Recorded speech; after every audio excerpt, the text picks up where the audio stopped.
Chers internautes, bonjour, bonsoir. Aujourd'hui, je voudrais vous parler, dans mes recherches sur le mouvement de libération, de ce que j'appelle l'observatoire des sectes, parce qu'il me paraît que le mouvement de libération, les chercheurs ne doivent faire abstraction d'aucune, comment dirais-je, d'aucun sujet, parce que notamment j'aborde cette question des sectes africaines ou autres, parce que dans le système colonialiste, le gouvernement a institué un ministère de l'Intérieur. Et ce ministère, et au sein de ce ministère de l'Intérieur, il y a un certain nombre de spécialistes que le colonialisme a affectés à l'étude, aux investigations sur les sectes et sur les différentes religions. Donc, si le pouvoir qui nous domine, c'est-à-dire le colonialisme et l'impérialisme, ont créé spécialement un ministère de l'Intérieur consacré en même temps au ministère du culte, des cultes, qui régit un petit peu tout un observatoire dans les colonies insulaires qu'il domine, c'est que cela a une grande importance. Donc, pour un militant révolutionnaire, pour un nationaliste ou un patriote, négliger l'étude et sur ce sujet, eh bien, pour les chercheurs du mouvement de libération, ce serait soit de la naïveté, de l'ignorance, ou tout simplement de la complicité. Et c'est pour ça que dans la phase d'étude et de recherche que nous faisons en amont au profit du mouvement de libération, nous devons aborder tous ces sujets. Premièrement, il faut savoir que au départ, lors de l'agencement du système colonial et sa domination sur les peuples qu'ils ont déportés d'Afrique et sur les Amérindiens, les Kalinago, les Awawak, les Caraïbes qui ont été exterminés, eh bien, le système occidental qui se réclame aujourd'hui de la civilisation et qui veut exporter la démocratie un peu partout dans le monde à coups de canon et à coups de coups d'État, eh bien, à cette époque-là, ce système colonial voulait détruire les croyances sectaires, les croyances spirituelles, religieuses des peuples premiers qui sont les Amérindiens, Kalinago, Awawa, Caraïbes, et aussi les croyances spirituelles et sectaires des déportés, des Africains qui vont être déportés en Amérique du Nord, au Brésil, dans toute l'Amérique du Sud et aussi aux Caraïbes. Donc, dans différentes vidéos, j'ai expliqué que il faut rajouter une complémentarité à la pensée matérialiste de Karl Marx, c'est que les colonialistes, il n'y avait pas seulement des préoccupations économiques, mais les préoccupations économiques du capitalisme, de l'impérialisme, étaient aussi basées sur des préoccupations de civiliser. Et civiliser, c'était christianiser, c'était détruire les croyances religieuses, spirituelles ou sectaires des peuples premiers qui ont habité l'Amérique et des déportés parmi les peuples africains. Et c'est pour cela que la résistance en Haïti a pris toute sa signification, puisque en Haïti, c'était des populations animistes et vaudous et des mahométans, parce qu'il ne faut pas oublier Makandal. Il y a eu pas mal de mahométans, et jusqu'aujourd'hui en Haïti, il y a des Haïtiens africains qui ne se sont jamais intégrés à la civilisation occidentale et qui parlent même leur langue sectaire et qui continuent à pratiquer la religion Congo ou la religion, comment dirais-je, leur spiritualité. Donc, à l'orée de l'implantation de la civilisation occidentale chez les Noirs en Amérique, il y a un conflit de civilisation. Et dans ce conflit de civilisation, vous avez des acteurs opposés, qui étaient les missionnaires chrétiens, qui donc les alliés du colonialiste, et qu'il y avait les populations qui pratiquaient l'animisme, le vaudou, et aussi des mahométans. Donc cela est très important, parce que le revers que nous avons subi à travers l'éducation nationale, c'est que l'éducation nationale coloniale française a effectué un ravalement dans la culture qu'elle disposait à enseigner, et elle a inculqué à toutes nos élites qui sont passés par là, qui sont aujourd'hui maîtres de conférences, qui sont aujourd'hui professeurs, qui sont aujourd'hui doctorants, qui sont aujourd'hui agrégés, comment dirais-je, l'éducation nationale, en fait, a vidé ces personnes qui sont des afrogénaires, assimilés, des descendants des Africains. Eh bien, ils ont été vidés de toute, comment dirais-je, toute intuition par rapport à la tradition, par rapport à la métaphysique, par rapport à la connaissance spirituelle et sectaire, qui fait l'essence même de la force de notre culture africaine, essentielle dans le combat qui oppose ces deux civilisations. Et justement, comme l'éducation nationale a créé une élite exsangue, c'est-à-dire exsangue spirituellement et exsangue de la tradition, elle a comblé ce vide par les connaissances maçonniques. Et c'est pour ça que l'éducation nationale ou les syndicats de l'éducation nationale, ce sont des ferments de la contre-spiritualité, et c'est pour ça que les obédiences maçonniques sont très implantées dans les structures coloniales, et c'est pour cela qu'il est important que je vous parle aujourd'hui de la nécessité pour le mouvement de libération d'avoir un observatoire par rapport aux sectes et aux spiritualités dans notre pays. Et j'ai dit que l'importance du fait résulte de l'intérêt pour ces problématiques du ministère de l'Intérieur. Donc, il faut nous rappeler que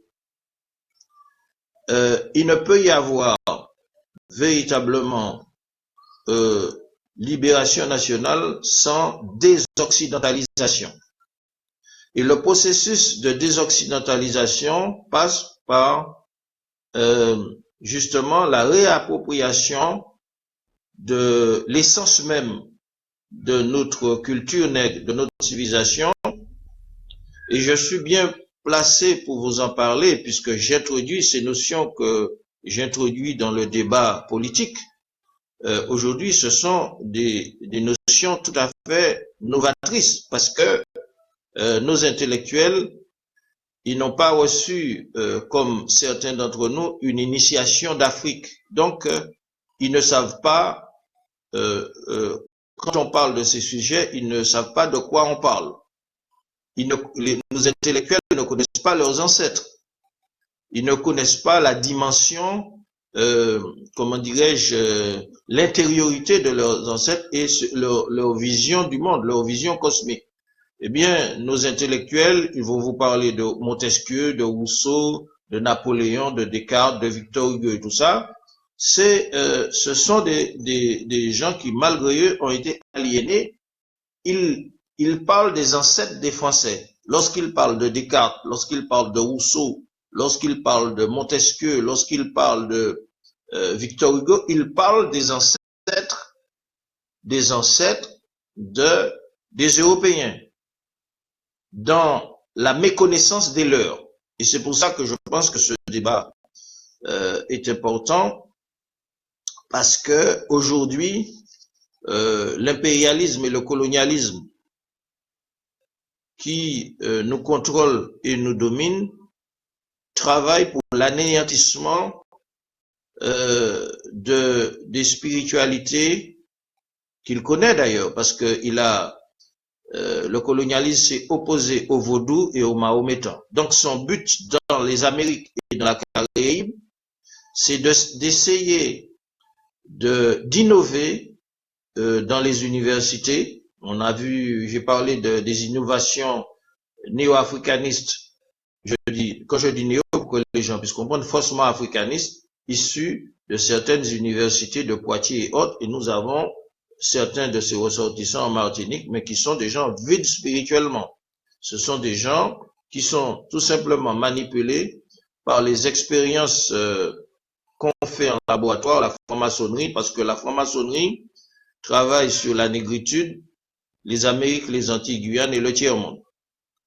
Et donc, ces intellectuels, en fait, ils ont une conception africaniste qui est mécaniste, qui est matérialiste, mais ils ignorent effectivement tout le contenu initiatique et spirituel de leurs ancêtres. Et leur but, c'est de matérialiser, de rendre la culture africaine matérialiste. Et la culture africaine échappe au matérialisme parce que la culture africaine est liée à la tradition, c'est-à-dire à la transcendance, et elle a des applications artistiques, culturelles, communautaires, sociologiques dans le cadre de la communauté humaine. Donc, nous avons des sociologues ici en Martinique que le peuple doit les aider à faire leur autocritique et à faire leur rééducation, parce que ce sont des sociologues qui perpétuent le travail de rendre matérialiste la culture africaine. Et ça, c'est très grave. Alors que, de notre côté, le colonialisme et le sionisme travaillent pour essayer d'assécher les Amériques et la Caraïbe des racines vaudouisantes et mahométanes qui ont contribué à un combat historique depuis la déportation contre l'instauration de la civilisation et le système occidental. Donc, le but aujourd'hui du système, c'est de créer les conditions de vider les intellectuels de l'éducation nationale occidentale par l'ignorance spirituelle africaine et de leur remplir de remplir ces cerveaux par des conceptions mécanistes pour rendre matérialiste la culture africaine. Et en secret, le colonialisme organise des sectes aussi, des contre-sectes, pour contrer dans la Caraïbe et aux Amériques comment dirais-je, la résurgence des sectes des Africains vaudouisants et mahométans qui ont combattu férocement durant des siècles l'implantation de la culture occidentale et c'est ce qui a conduit aussi à la victoire des Haïtiens qui a contribué à la première République noire. Il faut savoir que dans les Haïtiens, il y a plusieurs ethnies. Il y a différentes composantes qui ne viennent pas uniquement du Dahomey, qui viennent de différentes régions d'Afrique. Et je rappelle que Makandal est un Mahométan dont la littérature occidentale n'a pas tellement parlé. Il y avait Boukman aussi en Haïti. Donc le but de l'Occident, c'est de créer des nouvelles sectes, qui sont des nouvelles sectes africaines pour les répandre dans la Caraïbe et en Amérique latine pour essayer d'écraser, de gommer toute résurgence de la spiritualité africaine vaudouisante et mahométane qui est foncièrement anti-occidentale et dont l'objectif c'est de désoccidentaliser la Caraïbe et les Amériques. Donc c'est très important d'expliquer cela pour que l'on comprenne, parce que il y a de nouvelles sectes qui sont nées très récemment à l'époque contemporaine aux États-Unis. Et donc, il faut savoir que les États-Unis, c'est un foyer, un laboratoire du sionisme où de nouvelles sectes ont été envoyées dans les Caraïbes tout récemment à travers différents comment dirais-je, différents plans que progressivement les internautes, l'auditoire découvrira de lui-même. Bon, mais il faut savoir que on ne peut pas mener à bien notre travail d'information dans le cadre du mouvement de libération sans un observatoire du mouvement de libération au sujet des sectes. Quelle secte, quelle spiritualité œuvre pour la désoccidentalisation, contre l'impérialisme, contre le colonialisme et contre le sionisme? Et quelle secte œuvre dans le plan, et quelle spiritualité œuvre dans le plan du système occidental, très vraisemblablement manipulé par la CIA, le Mossad, etc., etc. Et Israël est derrière cette... parce qu'il faut savoir que tout ce plan de colonisation, de domination part du soi-disant peuple élu qui, à travers différents, comment dirais-je, différentes strates, différentes structures, espère dominer le monde. Donc, l'Occident, donc il faut savoir que notre histoire est anti-occidentale. L'histoire de nos ancêtres est anti-occidentale et le but de nos ancêtres, c'était la désoccidentalisation. Mais malheureusement, ils ont été victimes du stupéfiage que j'ai expliqué dans d'autres vidéos, de la religion européenne, agressive, et des guerres asymétriques qui ont été menées pour récupérer les populations, pour en faire des frères de prière et de religion. Donc, ceux des populations caribéennes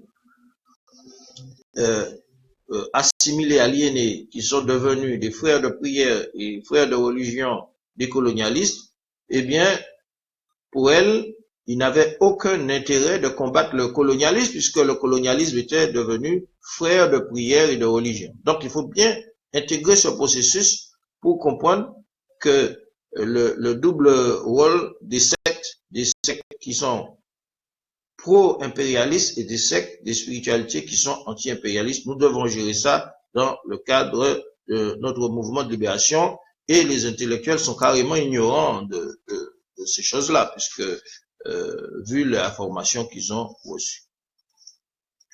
Donc ce que je veux dire, peut-être cette vidéo on va la faire en plusieurs, c'est que actuellement, à partir des laboratoires du sionisme qui se trouvent en Amérique, comment dirais-je, qui sont domiciliés dans les universités occidentales et européennes, eh bien, la préoccupation du système, c'est de créer des opportunistes qui exploitent l'Afrique, le panafricanisme et certains pays importants du point de vue aussi du christianisme de l'Afrique. Et donc, l'ennemi colonial et impérialiste va contribuer à développer des nouvelles sectes. Et donc, nous devons savoir que le pouvoir colonial, il est complice de l'œuvre du sionisme à la fabrication de nouvelles sectes à partir des USA. Et c'est pour ça que dans chaque colonie, il y a un pouvoir, il y a un relais du pouvoir régalien, qu'on peut dire qu'il y a une autorité qui représente l'État français dans chaque colonie, pour ne pas le nommer, c'est la préfecture. Donc la préfecture, en fait, cumule et rassemble les pouvoirs du ministère de l'Intérieur, qui est le ministère du culte, chargé de gérer à son profit, au profit du colonialisme, tout développement, tout phénomène spirituel ou sectaire. Et c'est le but, et nous appelons cela le traitement colonial des religions. Le système colonial, à travers ses relais préfectoraux, a pour but d'organiser le traitement colonial des religions. J'ai parlé comment, même en Algérie, eh bien, le système colonial avait organisé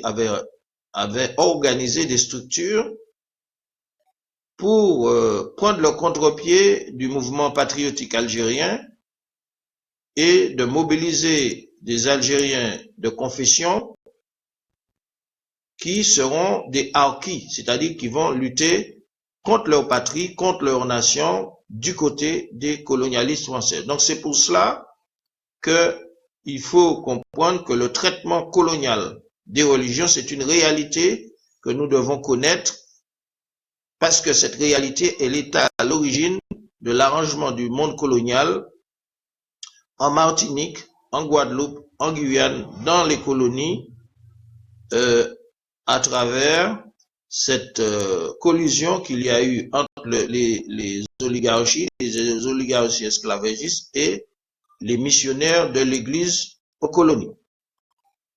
Donc, alors, pourquoi faut-il, en tant que chercheur du mouvement de libération, étudier les mouvements sectaires? Parce que nous ne pouvons pas arrêter le développement des sectes.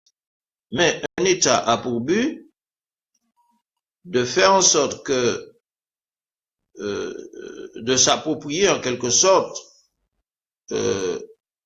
les organisations de cette nature de manière qu'elles ne nuisent pas à ses intérêts. Donc l'intérêt du colonialisme, c'est de gérer les mouvements sectaires et spirituels.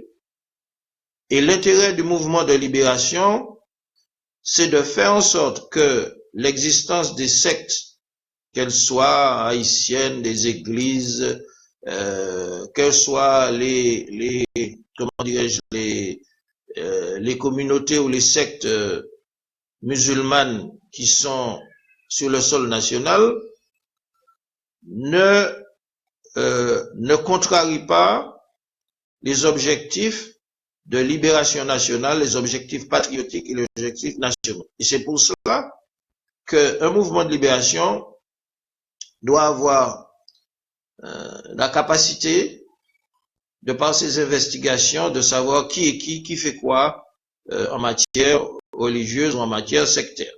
Donc, il y a des vidéos que j'ai faites qui parlent de ces questions. Je rappelle que nous parlons de ces problèmes parce que nous sommes dans le cadre de ce que nous appelons sciences politiques. Ça rentre dans le domaine de la science politique. Donc, ce qu'il faut savoir, c'est que les services de l'impérialisme et du sionisme, sélectionne à travers la CIA et d'autres organisations, pour ne pas le nommer, organisation sioniste d'Israël qui est bien connue, travaille pour, au niveau des Caraïbes, ce qu'ils ont appelé le Nouveau Monde, au niveau des Caraïbes, de l'Amérique du Nord, de l'Amérique du Sud, où il y a une racine. Vous avez des racines vaudouisantes, mahométantes en Haïti, au Panama, au Guatemala, au Venezuela, à Trinidad, en Amérique du Nord. Et même, j'ai rappelé que les Hollandais ont eu fort à faire avec la résistance des Mahons africains qui étaient de ces obédiences-là que j'ai citées. Ils ont été obligés de signer des accords de paix au Suriname, etc., etc. Donc, dans la mémoire du colonialisme est hantée par l'existence des sectes africaines qui lui ont mené un combat foudroyant, un combat, une résistance incommensurable, qui était à la base des sectes spirituels vaudous et mahométanes. C'est pour cela que dans l'avenir, eh bien, la CIA et les différents centres de manipulation du colonialisme ont cherché à empêcher dans les Caraïbes, comment dirais-je, l'évolution de ces sectes historiques qui ont combattu le colonialisme et les substituer à travers les travaux des laboratoires de manipulation aux États-Unis dans les universités occidentales européennes, de nouvelles sectes, c'est-à-dire des néo-africanismes, accompagnés de tout le folklore, mais le but à travers ce folklore, c'est d'essayer de supplanter tout éveil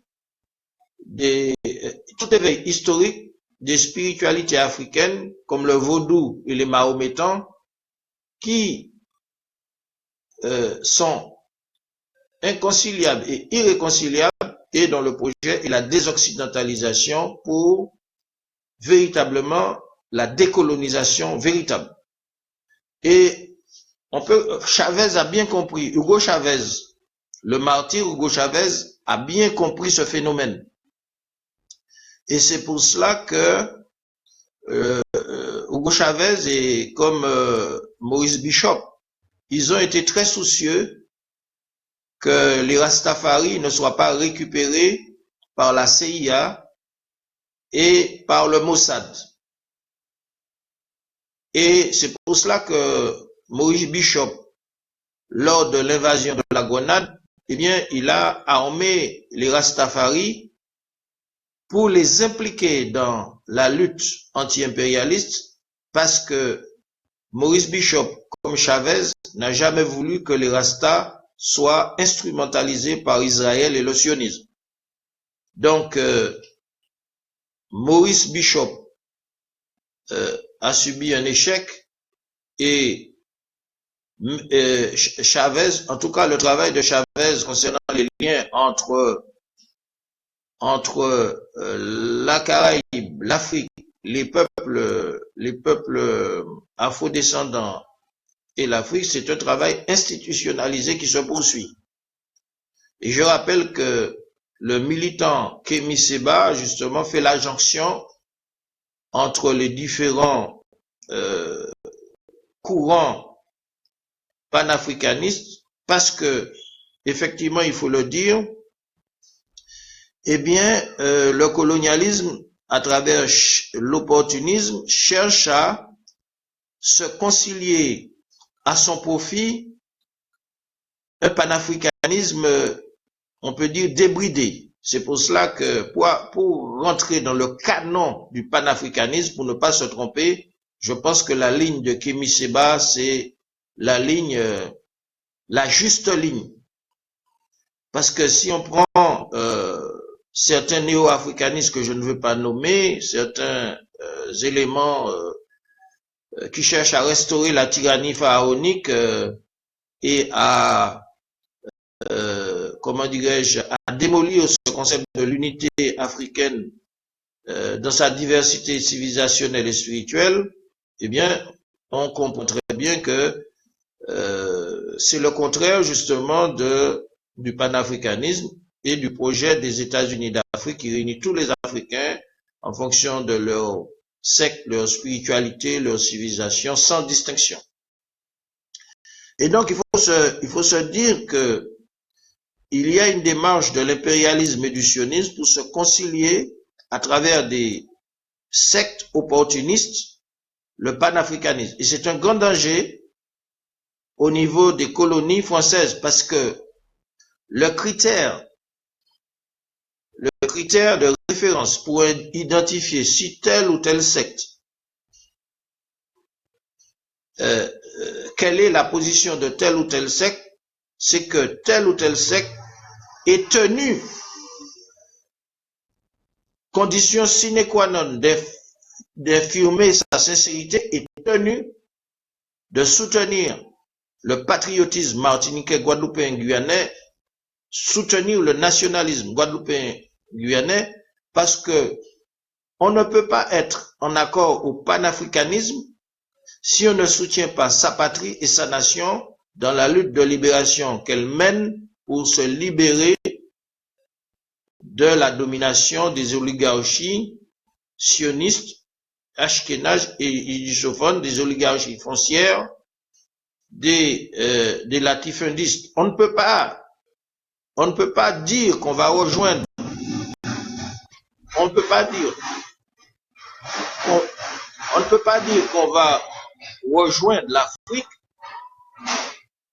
on ne peut pas dire qu'on va rejoindre l'Afrique si on renonce à mener la lutte patriotique et la lutte de libération nationale. S'il y a des sectes ou des communautés qui prétendent cela, eh bien, comment dirais-je, c'est un échappatoire qui profite, qui est un subterfuge de l'impérialisme et du colonialisme. Et d'ailleurs, les Africains qui sont conscients qui ont libéré l'Angola, le Mozambique, la Guinée-Bissau avec l'aide de Cuba, ne comprendraient pas que des ressortissants afrodescendants renoncent à leur lutte de libération nationale en Martinique, en Guadeloupe, en Guyane, et cherchent comment dirais-je, à s'exiler en Afrique comme des parasites. Ils leur demanderaient, mais qu'avez-vous fait? Nous avons fait notre devoir, nous avons même été aidés par la Cuba victorieuse dans notre lutte de libération en Angola, au Mozambique, en Guinée-Bissau, en Afrique du Sud contre l'apartheid. Et comment vous renoncez à votre lutte patriotique et nationale dans votre pays pour vous réfugier en Afrique dans une logique parasitaire? Donc ce serait incompréhensible. Donc nous devons clarifier les choses à ce sujet et savoir que toutes les entreprises qui sont faites au niveau universitaire, au niveau des centres de manipulation aux USA pour créer de nouvelles sectes, de nouvelles spiritualités africaines, c'est pour contrecarrer les fondations de la résistance du vaudou et des mahométans aux Amériques et dans la Caraïbe et aux dernières colonies. Parce que j'ai dit que il y a le sionisme et les centres de manipulation de la CIA créent des nouvelles sectes panafricaines qui se concilient l'Occident, qui se concilient la société coloniale. Mais les spiritualités du vaudou vrai et les spiritualités mahométanes sont dans une dynamique inconciliable et irréconciliable avec le colonialisme et l'impérialisme, parce que l'objectif, c'est le même objectif de départ pour l'arrivée, c'est-à-dire la prise du pouvoir, la décolonisation totale des colonies insulaires. Et donc, il faut savoir que sans les nommer, il y a l'intervention du sionisme dans cette affaire, l'intervention des loges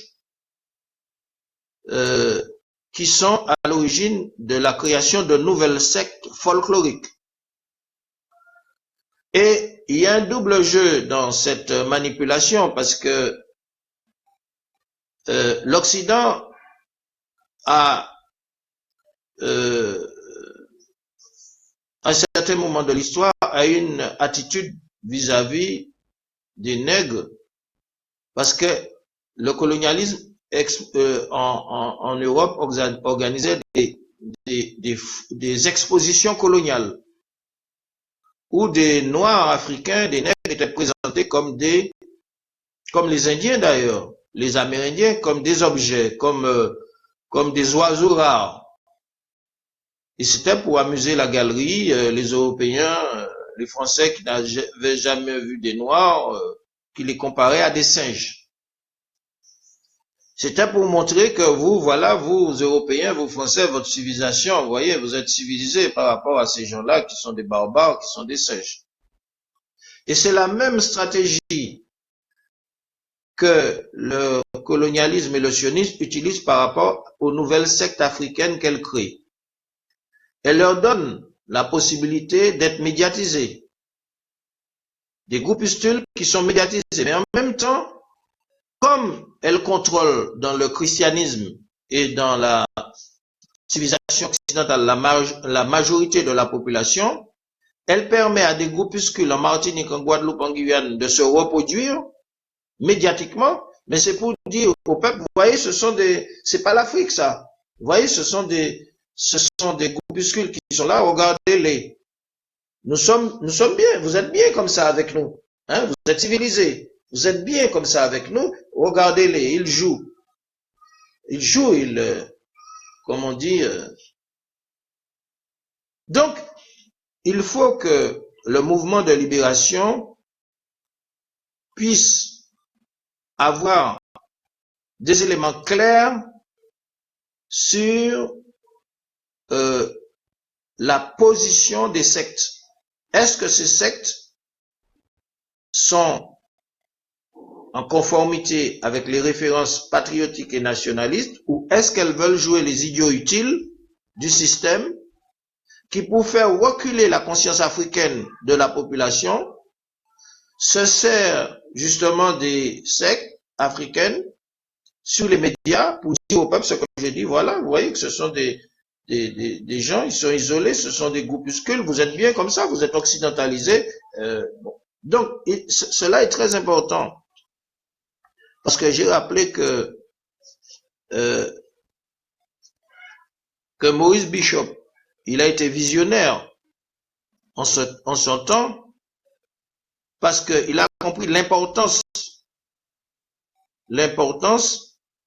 de l'implication du mouvement Rastafari dans sa lutte contre l'invasion de l'impérialisme français et en ce sens pour impliquer le mouvement dans l'anti-impérialisme. Et c'est pour ça que Maurice Bishop, des gens comme Desmond Tutu, qu'on appelle Raskabinda, beaucoup d'autres, ils avaient été condamnés à mort et finalement, pour eux, il n'y a plus de place dans la Caraïbe, puisque la Caraïbe, pratiquement, certaines sectes ont été récupérées. Ils s'est réfugié jusqu'en Éthiopie, à Chachamani, alors que c'est un Caribéen. Il pourrait vivre comme aujourd'hui, comment dirais-je, Aristide. Aristide, c'est un chef d'État. Il a été en Afrique du Sud, mais il est revenu pour mener une action dans son pays, en Haïti. Donc, Desmond Tutu, Raskabinda, qui est exilé en Haïti, qui est exilé en Éthiopie, à Chachamani, si la situation était favorable à son retour dans la Caraïbe, comment dirais-je, dans son pays, il serait rentré. Donc, c'est parce que la situation n'est pas mûre aux Caraïbes, vu que la plupart des sectes sont récupérées par le système colonial et néocolonial. Mais nous avons un grand espoir puisque tout le travail que Hugo Chavez a fait pour la jonction des peuples du continent africain et de ceux de la Caraïbe, même après sa mort, eh bien, nous avons bon espoir parce que, effectivement, il y a une continuité de ce travail entre les Caraïbes, les Amériques et l'Afrique, avec le Venezuela, avec les travaux de Hugo Chavez, y compris en Amérique contre la négrophobie. Parce que vous savez que parmi les Espagnols, il y a encore des relents de négrophobie. Et, comment dirais-je, Chavez, justement, dans son institution, rejoint Kémy Séba, qui lui, de son côté, dénonce la négrophobie des impérialistes arabes, comme Chavez dénonce la négrophobie en Amérique du Sud des impérialistes espagnols. Donc, ce que je dis est très important, que les Martiniquais puissent comprendre que ces éléments que je vous donne là, eh bien, nos sociologues, nos intellectuels, qui ne sont pas des stratèges, ni politiques, ni militaires, n'ont pas ces éléments-là pour mener le combat, pour être à la hauteur du combat que notre peuple doit mener pour retrouver sa souveraineté, son autodétermination. Et c'est pour cela d'ailleurs que politiquement, les éléments formés par l'éducation nationale, ils font fonctionner les administrations françaises en Martinique. Ils ont du cursus, ils ont un savoir technologique et matérialiste, ils ont certaines compétences, mais pour servir en tant que domestique. Domestique, c'est pour ça que nous parlons de culture de domesticité et non pas une culture de gouvernement. Et c'est pour cela que dans ce domaine, l'incompétence est tellement grande, parce que vu l'ampleur des difficultés pour mettre en place un mouvement de libération, eh bien, il y a certains intellectuels, on comprend, qui sont partis dans un délire pour s'identifier à l'État martiniquais. Et j'ai expliqué que c'est ridicule parce que un État, quelqu'un ne peut pas représenter un État. Un État, c'est un ensemble de rouages, c'est un ensemble complexe, composite, et un État, il gère on ne peut pas être État et ne pas gérer un once de son territoire, un once de son administration, un once de structures économiques. Si les Békés disaient qu'ils sont l'État martiniquais, je dirais oui, parce qu'ils contrôlent, mais qu'un individu qui ne peut pas se soustraire, parce que nous sommes des vaincus, il faut l'admettre. Il faut admettre que nous sommes des vaincus. Nous sommes des vaincus, et pour se rehausser au niveau de celui qui devient le vainqueur, il faut une initiation, il faut une certaine accumulation de connaissances, de savoir. Et il faut être capable de maîtriser ce que c'est que l'État. On ne peut pas avoir un État sans un mouvement de libération. Parce que c'est le mouvement de libération, c'est, comment dirais-je, la première étape, et la finalité, c'est l'État martiniquais. Mais on ne peut pas avoir un État martiniquais si vous n'avez pas une cage à poissons dans la mer ou dans la rivière. Mais les généraux français et les amiraux français qui entendent que Martiniquais s'est déclaré l'État martiniquais, l'autorité martiniquaise, ils se moquent. Ils se moquent de nos ancêtres, ils se moquent de nous, ils se moquent de notre pays, ils se moquent de notre mouvement. Donc c'est pour ça que tellement, et je comprends ceux qui sont dans cette nécessité de vouloir, qui rêvent d'un État.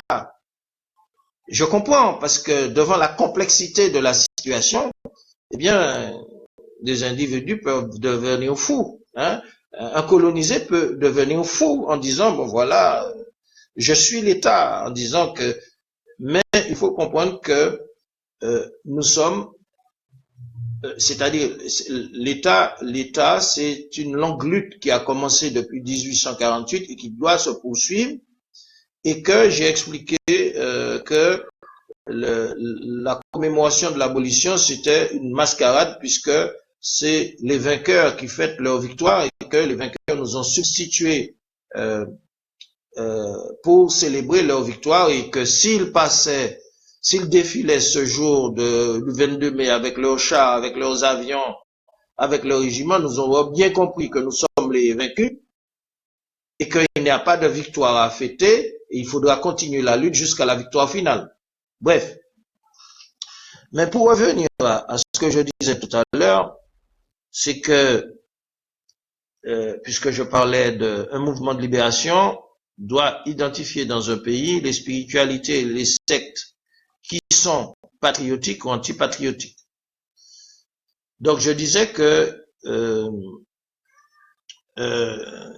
de nouvelles croyances, de nouvelles sectes étaient en cours de création et ont été créées par le colonialisme et le sionisme pour essayer de réduire dans les Amériques et l'espace de la Caraïbe le rôle du vaudou et des mahométans historiques. Parce qu'ils savent que ce sont des éléments qui peuvent complètement éradiquer, qui peuvent désoccidentaliser ces sociétés. Je parle aussi des peuples premiers. Leur but aussi, c'est d'éviter. Donc, il y a tout un travail de récupération qui se fait dans la modernité avec des intellectuels qui ne sont pas initiés, qui ne connaissent pas l'Afrique. Parce que pour connaître l'Afrique est très profonde. L'Afrique a des strates de profondeur.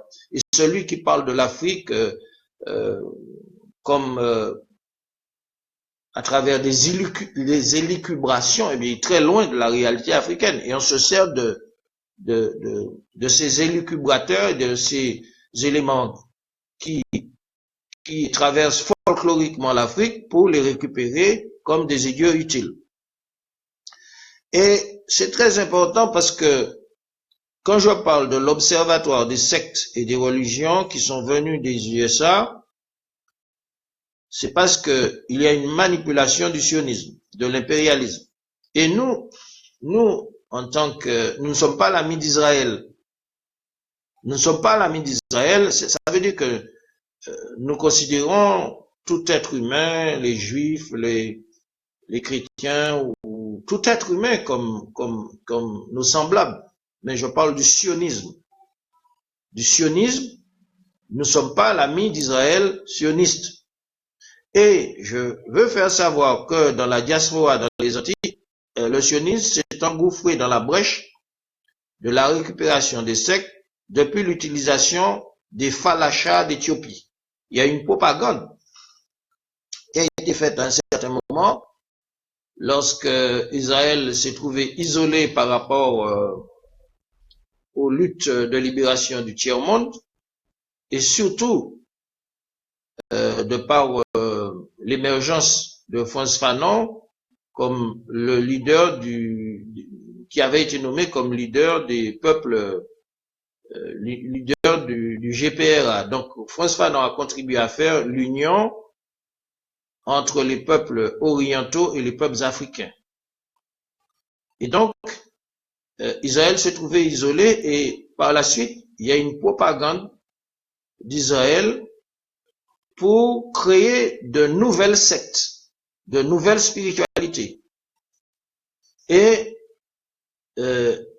par la suite, comment dirais-je, il y a eu cette propagande d'Israël sur les falachas d'Éthiopie. C'est pour permettre à pas mal de afrogénères et d'afro-descendants dans les Caraïbes, aux États-Unis et en Amérique, de s'identifier aux juifs noirs. Donc il y a eu ce phénomène pour justement, parce que Israël a eu besoin d'avoir des alliés dans le monde noir. Pour cela, elle a créé des sectes et elle a déclenché une propagande sur les falachas, alors que nous savons qu'en Israël, les falachas ou les juifs noirs ou les Éthiopiens, ils n'ont pas le droit d'aller dans des hôpitaux où se trouvent les blancs européens, ce ne sont pas des blancs israéliens, des blancs juifs européens. Ils n'ont pas le droit de donner leur sang. Certains sont dans des camps de concentration et certains sont quasiment comme des esclaves. Donc, nous ne pouvons pas être pour Israël. Israël, c'est pas notre ami. Nous sommes amis de la Palestine parce que nous sommes exactement victimes de la même Palestine. Cela doit être clair, comme cela est clair à Cuba, comme c'est clair au Venezuela, comme ça c'est clair pour l'Alba. Nous ne sommes pas les amis d'Israël. Pas du tout. Et j'ai expliqué que nous devons nous imprégner de ces éléments pour connaître, parce qu'on ne peut pas parler sans comprendre, sans connaître. Parce que j'ai rappelé que Hugo Chavez est actuellement Kémy Séba, qui travaille contre le front CFA en Afrique, qui travaille avec les chefs d'État pour le retrait de la CPI et pour, comment dirais-je, les États-Unis d'Afrique. Eh bien, je donne une référence que les internautes noirs, africains, caribéens, américains qui m'écoutent puissent suivre sur Internet les travaux de Kémy Séba. Hein? Parce que Kémy Séba, il est comme nous, hein? Il a vécu dans les banlieues parisiennes et il est rentré en Afrique où il fait un travail très important pour faire, dans la continuité de Hugo Chavez, pour faire la jonction entre la bonne jonction, pas une jonction manipulée par le Mossad, la CIA ou les services secrets européens, mais une vraie jonction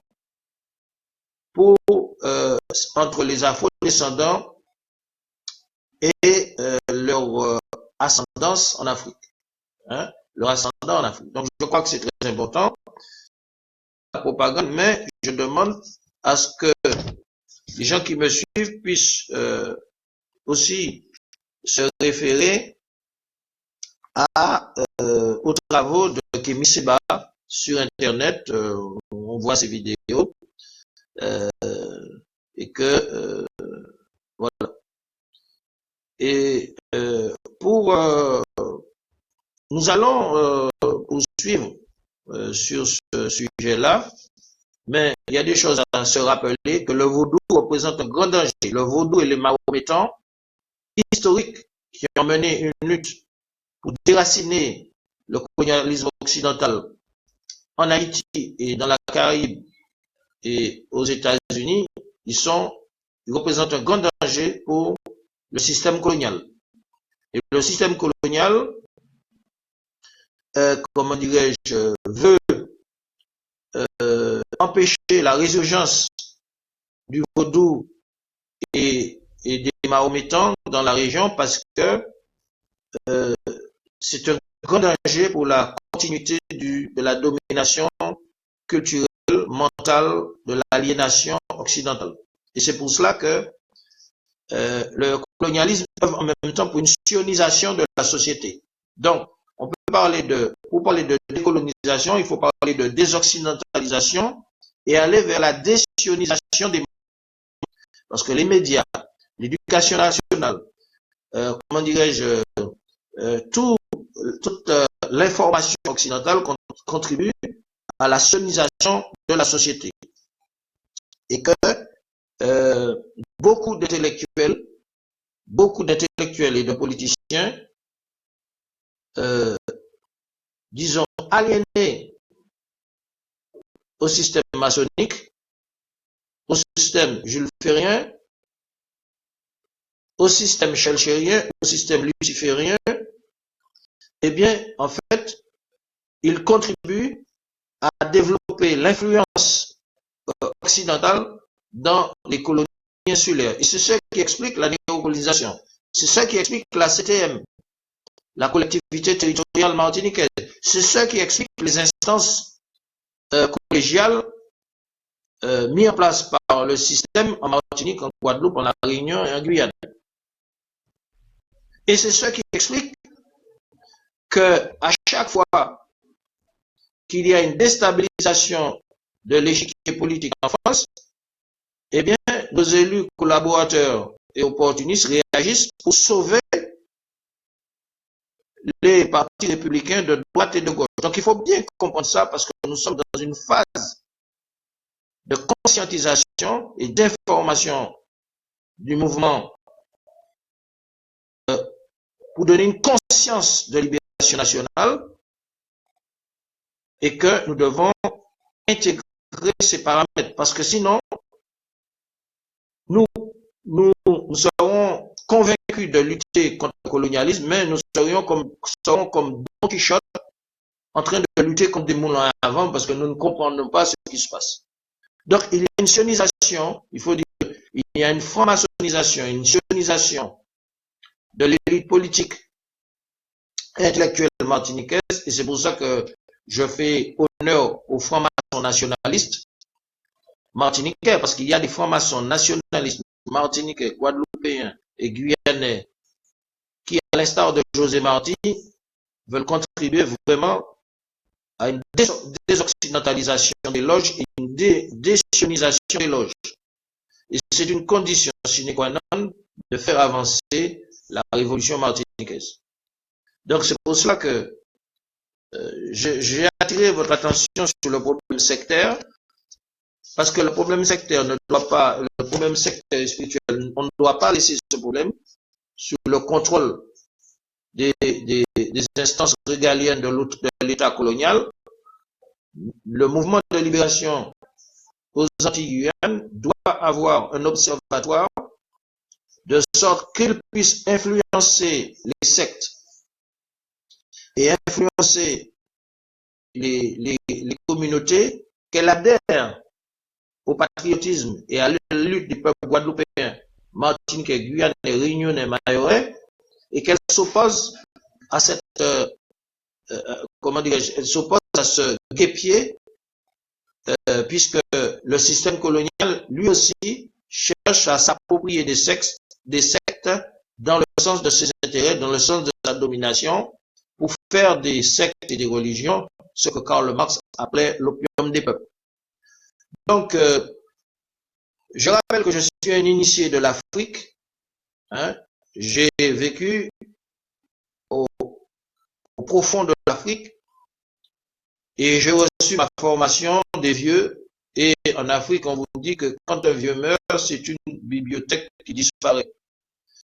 Donc, je termine cette émission par un hommage aux vieux africains qui m'ont enseigné, qui sont vivants et qui sont morts. Et qu'il faut que les Antillais sachent qu'il n'y a pas de distance matérielle entre nous et l'Afrique. Il n'y a pas de distance, c'est à travers notre intériorité que nous pouvons développer des rapports permanents avec l'Afrique, et c'est pour cela qu'il faut revenir à une morale. Il faut revenir à la morale de la tradition. Sans intégrer, sans que l'homme ou la femme antillaise puisse intégrer la morale de la tradition, eh bien, les forces africaines ne peuvent pas s'investir dans son intériorité si son intériorité n'est pas épurée. Il faut épurer notre intériorité pour que les puissantes forces africaines puissent nous investir et que nous soyons en communication permanente avec l'Afrique, avec nos vieux, avec nos ancêtres qui sont vivants et qui sont pas morts, qui sont vivants. Donc, je vous donne des éléments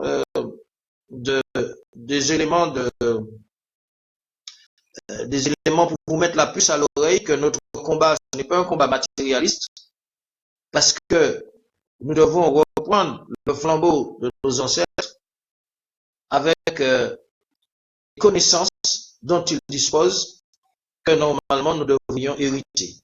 Eh bien, chers internautes, chers auditeurs, bonjour, bonsoir, à la prochaine vidéo.